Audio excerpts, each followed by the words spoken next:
to Motivational Monday with Brittney Watson, where I'll provide motivation, inspiration, and encouragement for everyday life. This is Volume 2. Today, I want to talk about embrace the fire. Yes, embrace the fire. Embrace that thing that you're struggling with. Embrace the pain. Embrace the trial. Embrace the tribulations. Embrace those obstacles. Embrace them. Because it is through going through something that you can overcome. You're not an overcomer until you have something to overcome. Now, there are many stories and many things in my life that I've had to overcome. There are many examples that I can share with you that let you know that the bad and the tears and the horrible thing that you're going through can actually work in your benefit. I'm going to share a story today, and I'm hit on it a little bit on Volume 1 about the most recent boss I had that was a tyrant and a bully. If it had not been for that tyrant and bully, Brittney Watson's career counseling service would not have been created. Brittney Watson, the life coach, would still be a dream and a twinkle in my eye. Brittney Watson, the motivational speaker, would also be a twinkle in my eye and a dream. It was because of that bad experience that I was forced to start my own business, that I was propelled into starting to want to help people and use what I have and to give what I have. It was because of that bad situation that I am standing in front of you today. So I am so thankful for that bully of a boss. I am thankful that I crossed paths with that tyrant. If it had not been for her, I would have still been a call center manager, focused on moving up the corporate ladder, thinking that corporate America was the only way to go. And I have learned in these past 6 months that that's just simply not the case. You can start your own business. You can achieve your dreams. You can do those things that you want to do. Now, will you make $1 million overnight?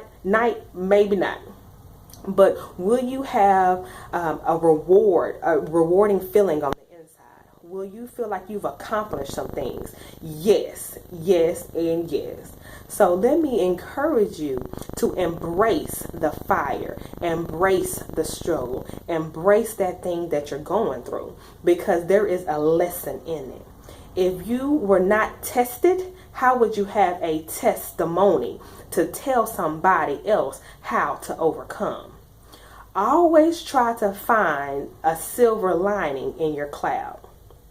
Always try to find a positive out of a bad experience. There was another experience in my life in my early 20s in which I was in a sales environment. I was a hot shot. I was top performer of the month, top salesperson of the quarter, on the top performing team of the month and the quarter. And I received so many awards and accolades, and it all went to my head. I was thinking that I was big time. I could do no wrong. I was hot stuff. Well, that department got eliminated, and I had to find something else within the same company. And I found a department to go to. Well, this new department was very, very different. I had came from a loud call center floor where there were 30 plus teams. There's a lot of people. There's just a lot of activity. And I had went to an environment where there was one customer service team, one underwriting team, and the floor was quiet. There was a hush on the floor most of the time. The work was very slow paced, and I quickly became bored. And it was 3 months into this that I realized that I made a mistake by coming to this department. I also realized that I wanted to be a manager.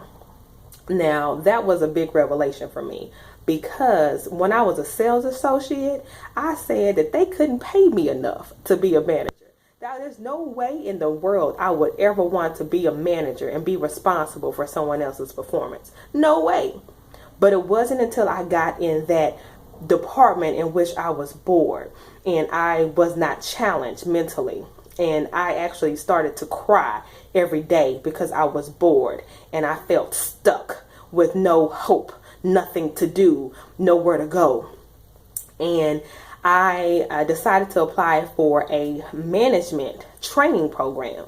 Well, I hadn't made a year in position yet. I interviewed for the job, went on 2 interviews with the senior operations manager, and they actually offered me the position. But because I had not made a year in the current role, I could not accept it. Of course, I was sad and disappointed, but I got over it. I knew that I wanted to be a manager, and I knew that no other position, no other role would make me happy. So I was patient and I waited.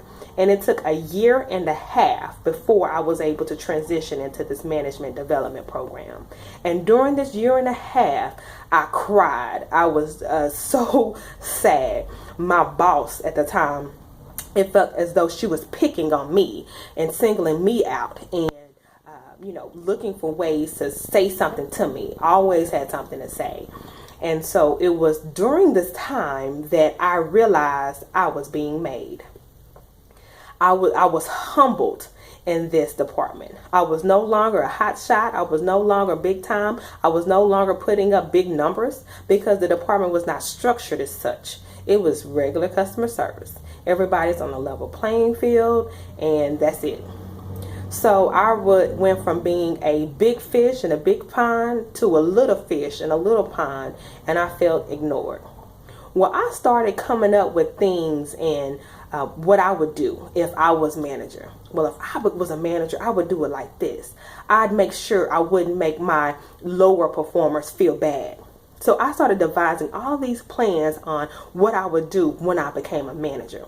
So I needed that quiet time to think. I needed that year and a half of misery, because when I got the opportunity to become a manager, I remembered those experiences. And so when it was time for me to coach and time for me to have my team, I made sure I treated my top performers the same way as I treated my low performers.